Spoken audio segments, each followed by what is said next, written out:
Hola, ¿qué tal amigos? Bienvenidos una vez más aquí a La Peste Podcast. En esta ocasión, bueno, en todas las ocasiones está mi hermano aquí presente. Afortunadamente. Y tenemos hoy una invitada muy especial con nosotros. Ella es Teresita, astrofísica mexicana.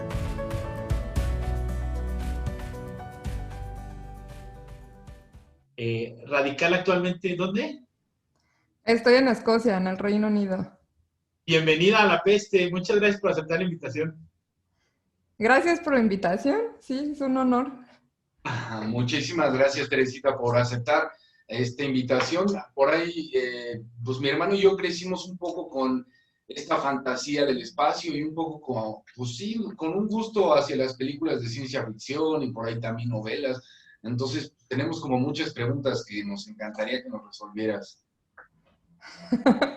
Pues sí, justo les iba a platicar de cuando ustedes me contactaron para hacer el podcast y que yo les preguntara, pero ¿de qué tema quieren ustedes hablar, no? Porque en astronomía y en física, o sea, hay cantidad de temas y pues no lo van a creer, pero uno no es experto en todo. Entonces, si ustedes quisieran saber de algo muy particular, pues ahí se hubiera dicho, pues mira, hay un experto en esto, ¿no?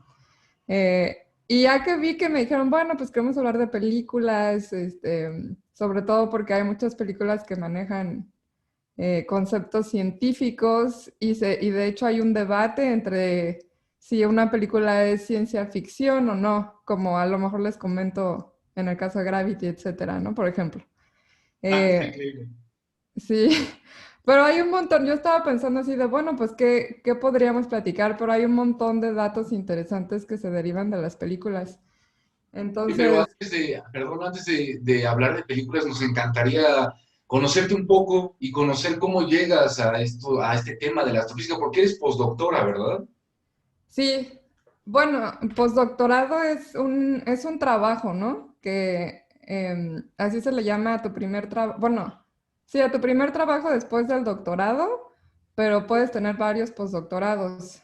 Se llama postdoctorado porque para tener este trabajo te requiere tener el grado de doctor. Em, y sí, bueno, pues yo estudié física en México, en la Facultad de Ciencias de la UNAM, en la Ciudad de México. Y de ahí, en física hay varias ramas, ¿no? Entonces, no es como que uno tenga que irse a astronomía particularmente, porque puedes escoger dedicarte a física de partículas o ciencias nucleares o incluso ciencias de la Tierra, etcétera, ¿no? Pero astronomía es una de las ramas que se derivan de la física. Entonces, más actualmente la astronomía, de hecho, se le llama ahora astrofísica, ¿no? Para ser un poco más precisos en el término. Y yo elegí como irme por ese camino, me interesaba como estudiar un poco em, a nivel clásico la gravitación, digamos, con los teoremas de Newton, etcétera. Y entonces me fui a estudiar, a hacer una maestría en el Instituto de Astronomía también de la UNAM.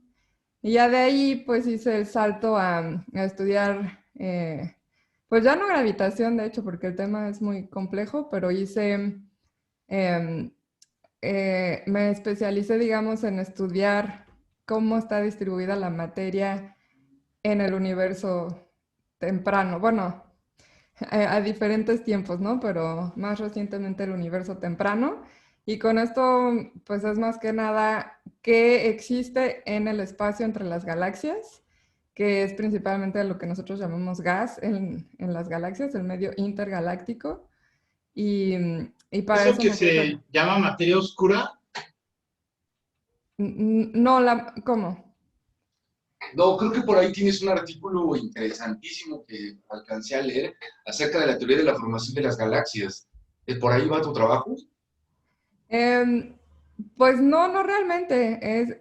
Sí tiene que ver un poco con cómo coexiste el material de este medio intergaláctico, cómo coexiste con las galaxias, porque una de las preguntas que estamos tratando de entender es saber si el material, porque sabemos, bueno, que una galaxia está hecha de materia oscura, de estrellas, de gas y de polvo, ¿no? Principalmente.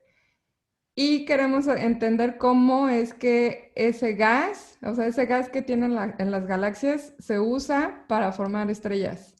Pero queremos entender si ese gas viene de afuera o se recicla o existe como una especie de retroalimentación entre el gas que existe en la galaxia o el medio intergaláctico. La materia oscura sí juega un papel importante, pero que tiene que ver también con esta fuerza gravitacional que tampoco entendemos tan bien. Pero digo, para terminar mi historia, pues para estudiar esto me mudé a Londres, a una universidad que se llama University College London, y ahí pues me dediqué un poco más a estos temas y finalmente terminé acá en Edimburgo, en el Observatorio Real de Edimburgo, junto con la Universidad de Edimburgo, ahora estudiando un poco de... bueno, ya yéndonos un poco más adentro en lo que es la materia, pues estudiamos iones, ¿no? Entonces, como carbono, magnesio, que son componentes químicos que uno puede detectar con instrumentos, ¿no? De forma científica. Órale, qué chido. Está muy técnico esto, pero La neta está muy chido saber que hay mexicanos en la vanguardia y llevando este tipo de investigaciones. Oye, Teresita, pero si quieres entramos en materia.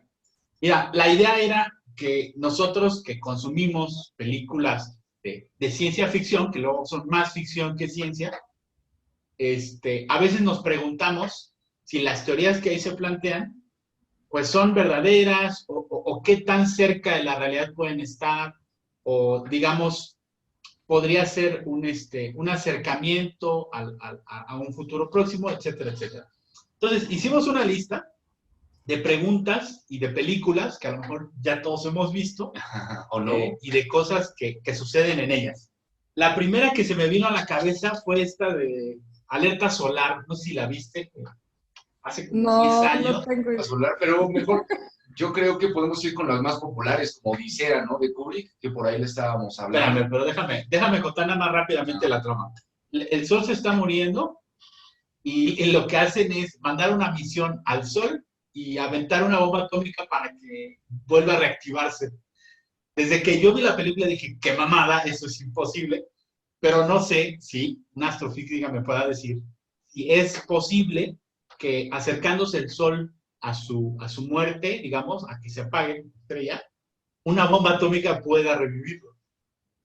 Sí, no tengo idea, ¿eh? Pero a ver, digamos como entrando un poco en la lógica de esto, el Sol, que por eso es que me imagino que piensan en la bomba, ¿no?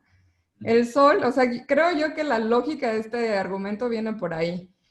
A mucha gente piensa como, o la pregunta que mucha gente le hace a los científicos es, ¿por qué el Sol, o sea, como que piensan en el Sol como una bola de fuego? ¿Por qué el Sol puede existir en el espacio si en el espacio no hay aire?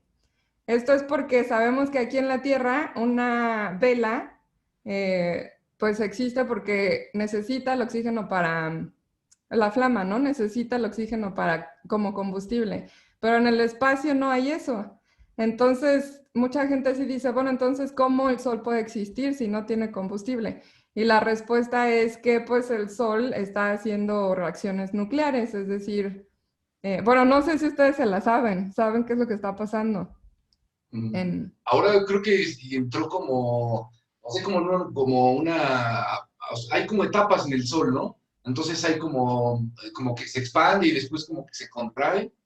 Sí, Ahí claro, va. es como un comportamiento cíclico, bueno, sí, tipo cíclico del Sol, pero a lo que me refería era que el Sol está quemando hidrógeno, ¿no? O sea, por un proceso que se llama fisión, fisión o fusión, perdón, que transforma, esencialmente quema el hidrógeno y lo va transformando primero en elementos más pesados hasta que se acabe todo su hidrógeno.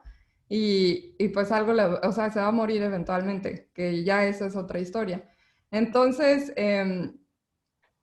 la lógica es esa. Si eso es lo que pasa en el Sol, también sabemos que un proceso similar pasa con las bombas, que fue lo que sucedió. Bueno, similar, pero no, porque lo que pasa en las bombas es que ellos liberan energía de los átomos, ¿no? Que es de hecho contrario a lo que sucede en el Sol.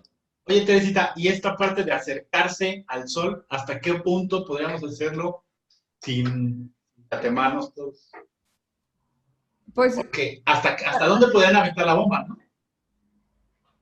mira, la respuesta casi que no la sabemos. Sabemos que hoy en día existe una sonda que se llama la Parker Solar Probe, que es la que se ha logrado acercarse más al Sol. Una sonda de la NASA que la mandaron al Sol para estudiar específicamente el comportamiento del Sol, ¿no? Y calcularon, pues, qué era porque el problema es que necesitas material muy resistente para aguantar esas temperaturas, ¿no? Entonces, bueno, sabemos que esta sonda fue y sobrevivió, pero pues depende del material, etcétera. La verdad es que es una pregunta abierta que en realidad yo diría que casi nada sobreviviría, ¿no? Porque, por ejemplo, les decía, cuando el Sol se muera, que lo que se sospecha que va a pasar es que se va a empezar a deshacer de sus capas externas, o sea, se va a morir como una estrella, no va a pasar como una supernova, no va a explotar, ¿no? O sea, va a ser de una forma un poco más pasiva. Y eso pues va a terminar quizás barriendo con todo el sistema solar, incluyendo nosotros, ¿no? Pues Ojalá no pase tan pronto. tan Sí, pronto. todavía estamos. Yo te voy a preguntar de otra película. Justo hablando sobre la teoría de la relatividad, en esta película de 2014, de Interestelar, no sé si la viste. Uh-huh. A mí esa película me encanta, sobre todo por la música. Y no sé si, corrígeme si me equivoco, si es de las pocas películas que se acercan más fielmente, digamos, a la teoría en cuanto a cómo plantean las circunstancias de la trama. Este viaje primero que hacen sobre el ¿cómo se llama? El agujero de gusano, teóricamente pudiera ser posible. Sí, bueno, Interestelar tiene... Perdón, acaban de pasar las ambulancias. No, ten cuidado, ¿Verdad? Interestelar es famosa por esta premisa de que científicamente es muy precisa, ¿no? Pero la historia está interesante porque, de hecho, bueno, el director, que es Christopher Nolan, que de hecho estudió ahí en la misma universidad de Londres, en UCL, donde hice mi doctorado, y que por eso es que medianamente le pusimos mucha atención cuando esta película salió, ¿no? Porque era como el producto de uno de los exalumnos de la universidad. Él se asesoró de un físico que ahora es ganador del premio Nobel, que se llama Kip Thorne, que es un físico estadounidense, para explorar cosas que pudieran ser posibles. O sea, es como ciencia ficción porque no ha pasado, pero que, como tú dices, teóricamente pudieran ser posibles. Y Christopher Nolan, pues él es un director, ¿no? Entonces fue con el científico y le dijo, bueno, mira, quiero hacer esto. Y una de las cosas que decía era, quiero que la nave viaje más rápido que la velocidad de la luz. Entonces, un principio pues que casi irrefutable de la física es que la velocidad de la luz es finita y es aproximadamente 300.000 kilómetros por hora. ¿Se la saben? 320,000. No, son menos, ¿no? No le hagas caso, Teresa. Él estudió comunicación. Yo estudié comunicación. Ah, bueno, es un dato muy conocido, ¿no? Son carreras hermanas.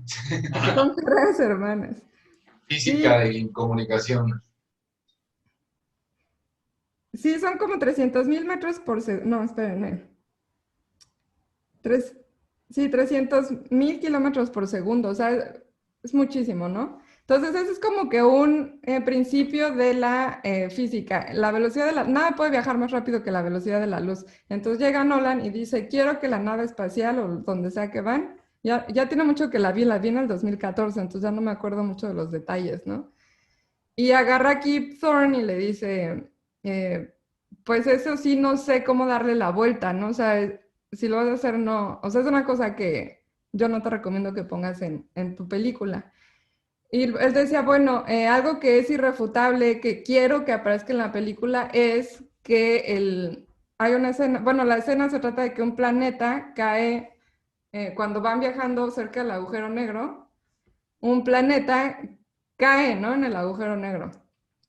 Y esto tampoco se sabía, o sea, no se sabía si un planeta podía sobrevivir. No es cierto, el planeta no cae al agujero negro. No sé si ustedes se acuerdan más, Está muy pero cerquita.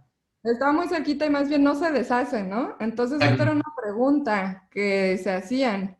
¿El planeta puede sobrevivir a la fuerza del agujero negro? Porque hasta donde nosotros tenemos entendido, pues el agujero negro, una vez que te acercas mucho, pues te come, ¿no?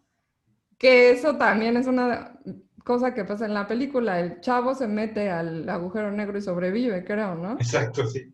Y ahí encuentran esta cosa como cuatridimensional en donde él viaja a través de la habitación de su hija. Sí, Y, como Ajá. negros y esto. Sí, bueno, en principio pues no debería sobrevivir, pero pues no sabemos qué pasa adentro del agujero negro, nadie sabe, ¿no? Y no creo que lo sepamos nunca. Entonces, pues resultó que el físico, bueno, Thorne, hizo los cálculos y resulta que sí hay como que un punto en el que puede hacer que un planeta, yendo a la velocidad adecuada, se pueda acercar muchísimo al agujero negro y sobrevivir. Entonces, esa parte le dijo, bueno, pues si eso es lo que quieres poner en la película, quizás teóricamente eso pudiera pasar. Sin embargo, hoy en día no conocemos ningún planeta que esté así de cerca de un agujero negro, ¿no? O sea, eso no se sabe, pero pues teóricamente sí funciona.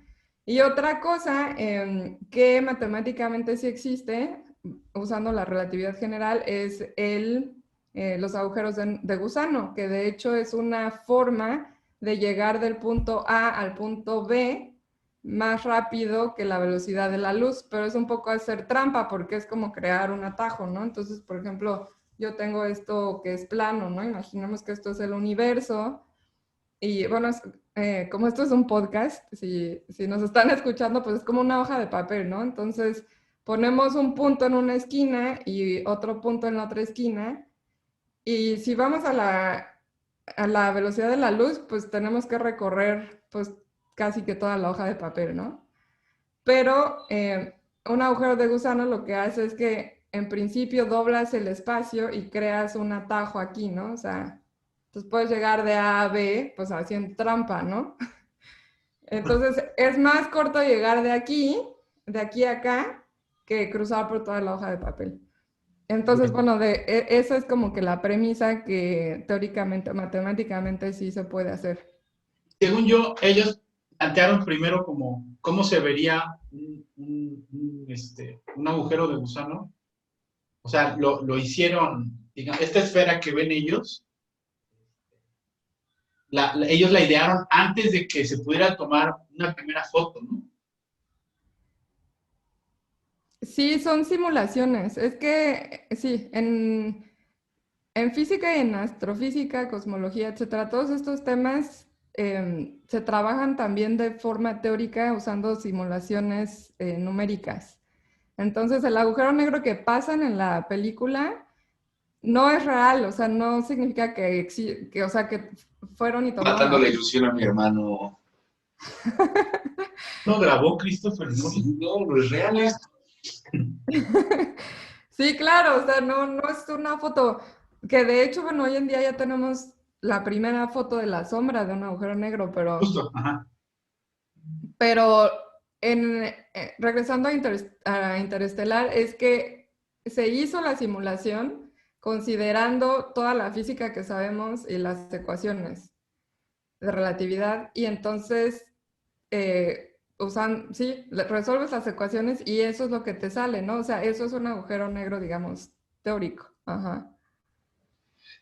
Y Teresita, pues a mí me gustaría platicar acerca de tu podcast, que por ahí mi hermano me lo pasó y estuvimos escuchando, tienes por ahí unos episodios muy interesantes. ¿Nos quieres contar un poco acerca de qué se habla dentro de tu podcast? Creo que también por ahí está la maestra Cohete.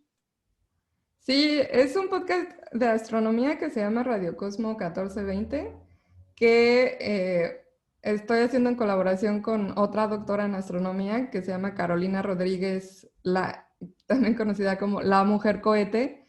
Y ahí pues queremos hablar de un montón de temas, ¿no? Porque les digo, hay infinidad de estos temas. De hecho, cuando ustedes me dijeron de que querían hablar de películas, me puse a analizar como, ok, vamos a hablar de ciertas cosas de aspectos científicos de varias películas y hay un montón. De la que más quería hablar era de Gravity, ¿no? Y yo creo que ni nos va a dar tiempo de platicar de todo lo que me puse a analizar de las películas, pero este tipo de temas que dan para un podcast, ¿no? Entonces, bueno, en Radio Cosmo 1420 pues queremos analizar todo eso. Ahorita hemos hablado pues justo de agujeros negros, del lado pues más académico, digamos, qué es un agujero negro, cuántos agujeros negros existen, etcétera. Y de ahí también entrevistamos a lo que pudo haber sido el primer premio Nobel de Física para México, con el trabajo de un astrónomo mexicano que se llama Luis Felipe Rodríguez. Entonces hicimos una entrevista que está maravillosa, súper, súper Muy agradable. recomendable, muy, muy, muy recomendable. Se las recomiendo muchísimo. El doctor Luis Felipe es una persona muy inteligente y un astrónomo mexicano admirable. Y también pues estos episodios todavía no salen, pero pues hemos abordado temas como la pregunta que ustedes también me hicieron, aportes de la astronomía a a la sociedad, ¿no? Que también si quieren les platico un poquito. Justo era uno de los temas que teníamos, porque nosotros viniendo de las ciencias sociales, luego nos preguntamos y exigimos a los estados dejar de invertir en programas espaciales porque pues buscar agua en Marte está chingón, pero pues hay un chorro de lugar. Falta mucha agua en el mundo. Y alguna vez algún científico me corregía y me decía que pues estos programas espaciales, la tecnología que se iba descubriendo, pues sí tenía su implementación aquí en nuestra tierra, ¿no? Sí, qué bueno que me lo preguntan, porque mucha gente piensa que el dinero que se invierte en ciencia, en especial en este tipo de cosas como de ciencia espacial, es un gasto innecesario, tipo como si le dijeras ahí en tu familia a tu hijo, ve y gástate esto en chelas, ¿no? Pero de hecho los números son impresionantes cuando hablamos de economía, o sea, quizás ahorita ya no me voy a acordar de los números, pero se calculó, por ejemplo, en Estados Unidos, que por cada dólar que se invierte en ciencia espacial, se regresan $8 a la economía, o sea, se inyectan de regreso. El dinero que se invierte en ciencia no desaparece en el aire, o sea, no es un gasto, es una inversión y eso se los aseguro. Entonces, por ahí ustedes sí me pueden decir, ¿para qué invertimos allá si hay tantos problemas en la Tierra? Es que uno no excluye al otro, ¿no? Eso por un lado. Por otro lado, la ciencia ha impulsado el desarrollo de la tecnología de formas inimaginables, ¿no? Entonces, muchas cosas que usamos hoy en día han surgido, pues, de cosas súper puras como es física. Por ejemplo, les voy a contar el caso del Internet. ¿Quién creen que descubrió el Internet? Seguro no un ciencia social, o sea, una persona de ciencia social no Un filósofo seguro. O un músico tampoco.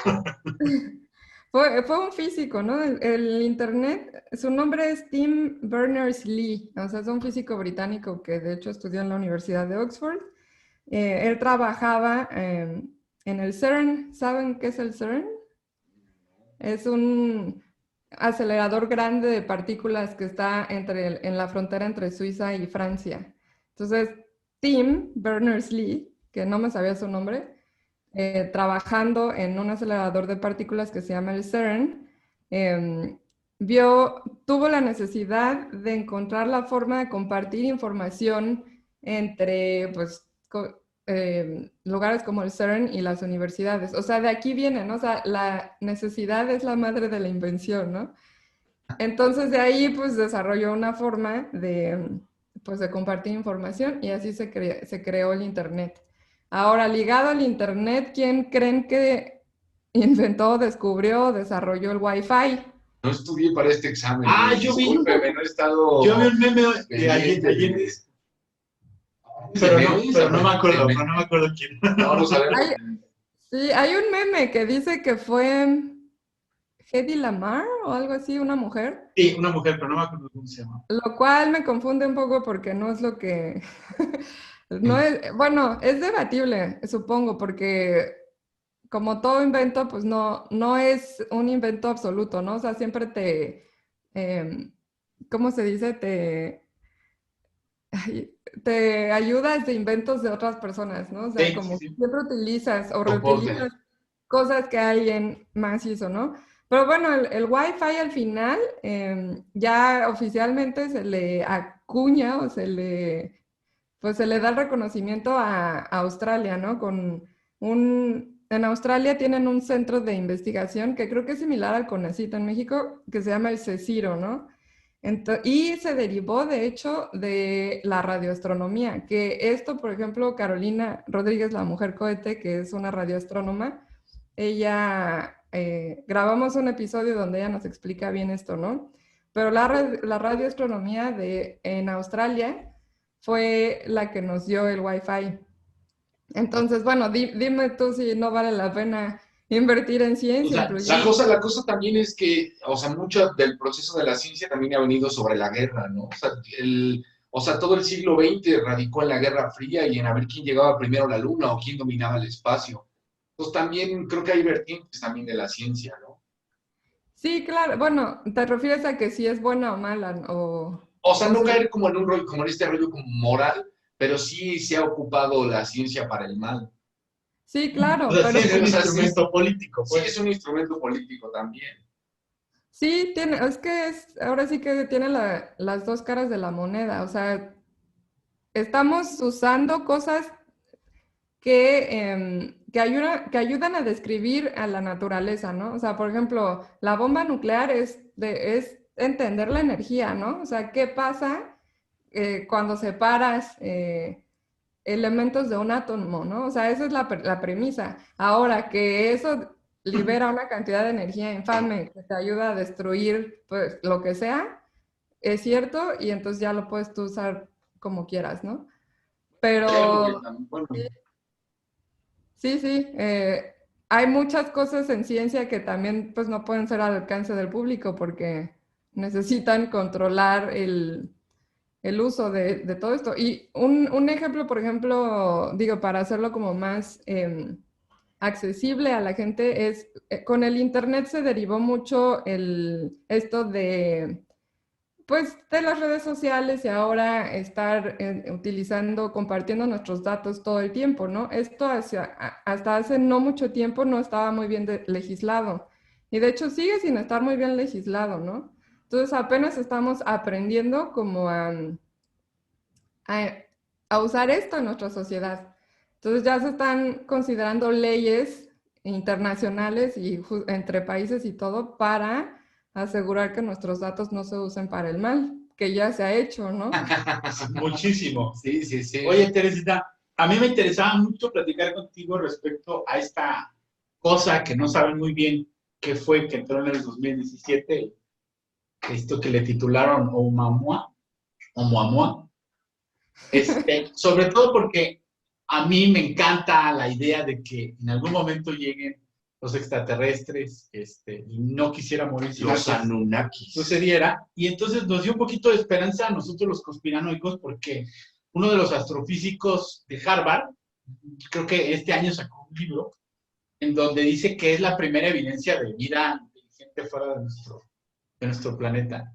Dime por Sí, favor que estamos ante eso y no es un pinche cohete que por ahí se perdió. bueno, el Oumuamua es, de hecho, no sé si está clasificado como un asteroide, ¿no? Pero es un objeto súper interesante porque se descubrió digamos, una piedrita en el espacio, ¿no? Que se descubrió porque tenía una velocidad anómala. Entonces, lo detectaron y se estudió y gracias a las leyes de Newton y la física que ya sabemos, podemos saber, si conocemos su velocidad, podemos saber de dónde viene, ¿no? Entonces ya viendo su trayectoria, resulta que este objeto es el primer objeto interestelar. ¿Qué significa interestelar? Pues que es un objeto que no vivía en nuestro sistema solar, ¿no? O sea, viene de otro sistema solar, o bueno, de otro sistema, de otra estrella, pues. ¿Cómo llegó aquí? Pues digo, no sé, pudo haber sido por el choque de dos objetos o una explosión, no sé, pues que lanzó como proyectil esta piedrita, entonces llega como una hipérbola, es decir, todo lo que sabemos que existe en el sistema solar gira alrededor del Sol como una elipse, ¿no? Algo que es externo a nuestro sistema solar, pues hace una parábola o una hipérbola, ¿no? O sea, una parábola esencialmente. Entonces, eso quiere decir que entra al sistema solar, agarra, se acelera con el Sol, cambia su trayectoria y se va. Entonces, lo detectamos ya casi cuando se iba. Y uno dice, bueno, pues qué padre, el primer objeto, pues sí, el primer objeto, pues alienígena, ¿no? Porque, bueno, sí, de otra estrella, no habíamos detectado uno. Y además es una piedrita, o sea, creo que, no me sé el dato exacto, pero mide entre, no sé, 100 metros a 1 kilómetro, algo así, o sea, es chiquitito, o sea, eso para escalas del universo es nada. Oye, Teresita, ¿y o sea, al tener como esta concepción tan grande del universo y que se expande todo el tiempo, ¿se transforma tu visión de la vida cotidiana? Sí. ¿Por qué? Sí, sí se transforma. Déjame terminar de contestar la pregunta del alien. Yo quiero saber No, si sí es no, una no. nave Si alienígena. son Anunnakis. Sí, es que el asunto con el Oumuamua es que es una cosa alargada, o sea, Como, y un no sé, platito. sí, ¿no? Es como, bueno, no sé cómo Como describirla, un pero misil, ¿no? ajá, como un misil. Y si ustedes se fijan en los objetos del sistema solar, todo es redondo, o sea, el Sol es redondo, la Tierra es redonda, o sea, todo es como que más, Esférico. o sea, quizás no redondo perfecto, pero, o sea, puede ser que sea una piedra, ¿no? O sea, las piedras también pueden ser como no necesariamente redondas, pero esta sí estaba muy rara, entonces, no solo eso, lo que decía Avi Loeb, que es este gringo que tiene esta idea de que es una nave alienígena, uno de los argumentos, y él está convencido, ¿no? Ya se está peleando con todo el mundo porque esto, bueno, lo que pasa es que usualmente cuando los objetos viajan, se evaporan o van soltando material. Y esto es uno de los argumentos que él dice, eso no pasa con el Oumuamua, y entonces se mueve, o sea, él creo que el argumento es que el combustible es como por luz o algo así, entonces que está viajando por eso. Entonces él tiene un libro que, no sé cómo, aquí tengo anotado cómo se llama. Yo Es ya lo como tengo. la primera señal de inteligencia fuera de la Tierra, Ah, ¿no? Donde él argumenta toda la física detrás del Oumuamua.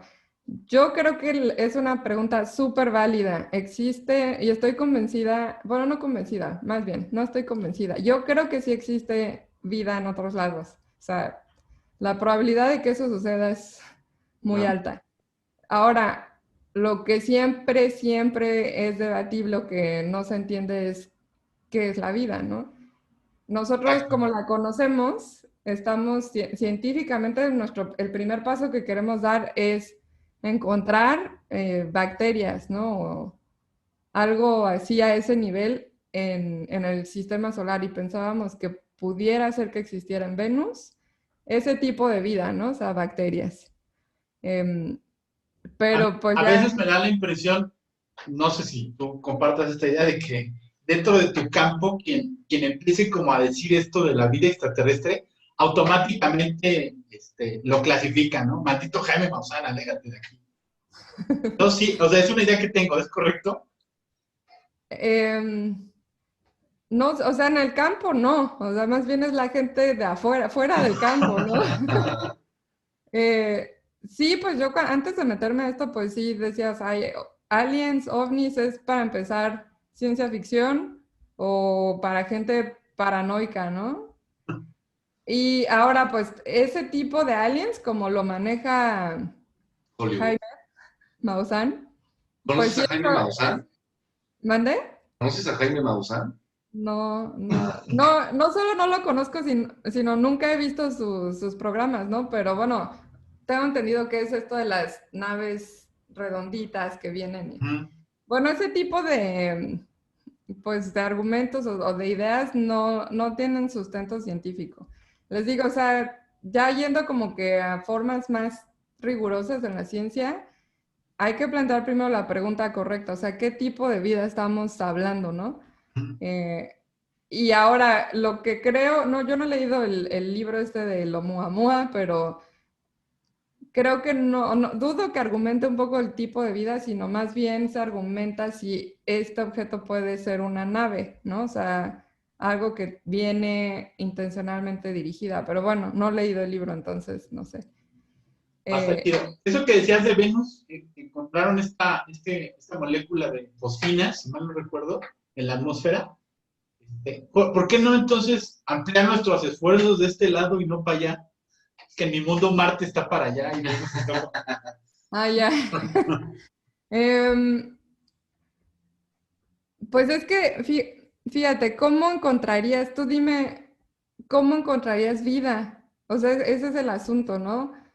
Una de las formas que se ha intentado es primero, bueno, pues para que la vida en la Tierra exista necesita agua o necesita la temperatura correcta o necesita, no sé, o sea, necesitas como ir acotando, ¿no? Ahora, en Venus se está estudiando de una forma bien diferente que hace muchos años, pues no era muy, o no sé si o no existía, no era muy conocida, ¿no?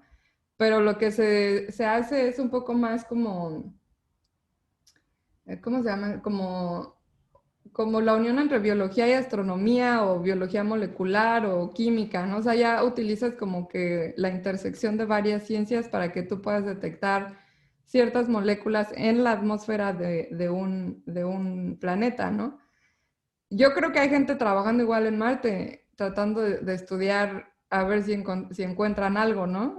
Como se hizo cuando se estaba buscando em, agua, ¿no? De hecho, borren eso. No es que crea que hay gente trabajando en Marte, o sea, la NASA ha mandado una sonda Sí, sí. especial a cada uno de la los... gente vaya a pensar que hay gente Y sí, ahorita doctora, la doctora mexicana comiéndose está. su sándwich en su Sí, sí. receso de 10 minutos en Marte. Así. Elon en Musk Marte. ya en Marte. Pero sí, o sea, la NASA ha mandado sondas, misiones específicas a cada uno de los planetas y se están estudiando, ¿no? Entonces, pues ahora sí que depende de las preguntas que estás tratando de contestar. Una pregunta válida es, ¿hay vida en Marte? Pues igual y sí, ¿no? Y Igual. ahora sí, regresando a tu pregunta, sí, me ha cambiado, ¿cómo era? Me ha cambiado Porque la sí te vida. ha cambiado como la concepción al saber que el mundo está tan grande, tan grande. Pues sí o sea, sí, claro. Fíjate, por ejemplo, antes de empezar a meter las manos, ahora sí, ¿no? En la masa de la ciencia y tratar de descubrir, más bien, lo que pasa es que sí descubres cosas, ¿no? O sea, antes de empezar en el gremio científico, como que sí lo veía un poco más como, está padre, a nadie le importa, ya sabes, como... Eh, porque, por ejemplo, un agujero de gusano, o sea, la gente puede decir, ¿y a mí qué? No, o sea, sí está padre, bonito tu cartel, pero ya saben, como en la primaria, que sacabas un cartel, ¿no? Pero a mí qué, ¿no?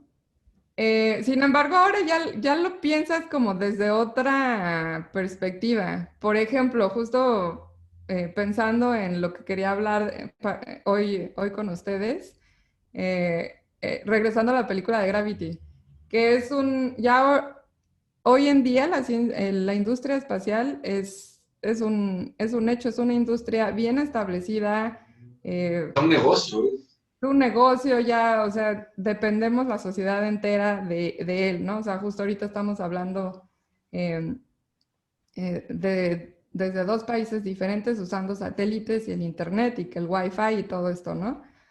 Em, pero una pregunta bien válida, ¿no? Que yo digo, no es que la tenga así como súper clara, es pues cómo funciona el espacio, ¿no? O sea, ciertas cosas del espacio que ya se entienden mejor, pero si me las preguntas a mí como física, pues sí lo tengo que analizar y a lo mejor tengo que resolver las ecuaciones y decirte, ah, sí, pues eso es posible, ¿no? Ejemplo, las lágrimas, o sea, ¿cómo llora alguien en el espacio, ¿no? Y yo te digo, pues no sé, a lo mejor si piensas que se te cae, o sea, sale la lágrima y sale la bolita de agua volando por ahí, ¿no? Y pues resulta que no, que bueno, los astronautas lloran, cuando lloran, se les queda pegado así en el Échale. ojo. ¿Mande? Órale. No, o sea, Sí, sí, creo que esas concepciones, por ahí John Hicks escribe un libro que se llama La historia alternativa del siglo XX y entrevista a estos astronautas y estos cosmonautas que fueron al espacio, tanto rusos y gringos, y les cambió la concepción, ¿no? De ver el mundo, o sea, ver el mundo desde afuera y ver que es un granito de arena en un mundo hacia afuera y les cambió, ¿no? Porque al final, o sea, las problemáticas que tenemos aquí dentro, las problemáticas que tenemos en cada una de nuestras vidas, se vuelven insignificantes cuando salen. Eso te iba a preguntar yo. Hace poco leí este libro de Astrofísica para gente con prisa, del presentador este de... Es un morenito, ¿no? Bueno, no me acuerdo muy bien cómo se llama este astro. Neil deGrasse Tyson. No. Ándale. Exacto. Y cuando lo terminé de leer, de repente me sentí así como realmente sucumbí ante lo chiquito que somos y lo efímero que es la vida humana y tal, pero a los 5 minutos empecé a hacer mis cosas y se me olvidó. Pero yo no sé si una astrofísica vive Claro, toda su como- vida con el miedo de la insignificancia de la Claro, raza de que el humana. sol puede explotar. Sí. Bueno, fíjate que sí, ¿eh? Sí, sí. No es que uno se sienta insignificante, sino es un poco como para mi trabajo bien padre y todo, pero sí te da como una crisis un poco existencial, como que sientes que, digo, muy en el fondo, no creas que todos vivimos deprimidos, pero sí es como, Oye, una sí, convención de astrofísica. Todos ajá, llorando. pero sí, sí, sobre todo en temas súper teóricos, ¿no? Como la gente que se dedica a teoría de cuerdas y todo, que es una cosa súper interesante, pero al final está bien difícil comprobar que así funciona el universo, no sé qué tantos experimentos se les haya ocurrido, pero que hasta donde yo tengo entendido es muy difícil porque, bueno, esto se los platico en otro momento, pero esencialmente nosotros creemos que no podemos ver dimensiones más arriba que nosotros. Es decir, la dimensión 0 es un punto, dimensión 1 es una línea, dimensión 2 sería un plano, dimensión 3, esto estamos hablando del espacio, ¿no? Dimensión 3 pues sería un cubo o nosotros que vimos en 3 dimensiones espaciales y una temporal. Entonces, ¿qué es la dimensión 4, no? Espacialmente. Pues no sabemos, no la podemos ver. Así como un plano no nos puede ver a nosotros y la línea recta no puede ver al plano y el punto no puede ver a la línea recta. En principio. Entonces, bueno, pues díganme ustedes, o sea, ¿no les causa crisis no No, saber cómo se ve la Eh, dimensión 4? Sí. hay un video padrísimo en YouTube que se llama Planolandia. Entonces, sí. andan todos en sus 2 dimensiones y de repente llega un culero de 3 dimensiones y todo explota y todo el mundo empieza así de gritos.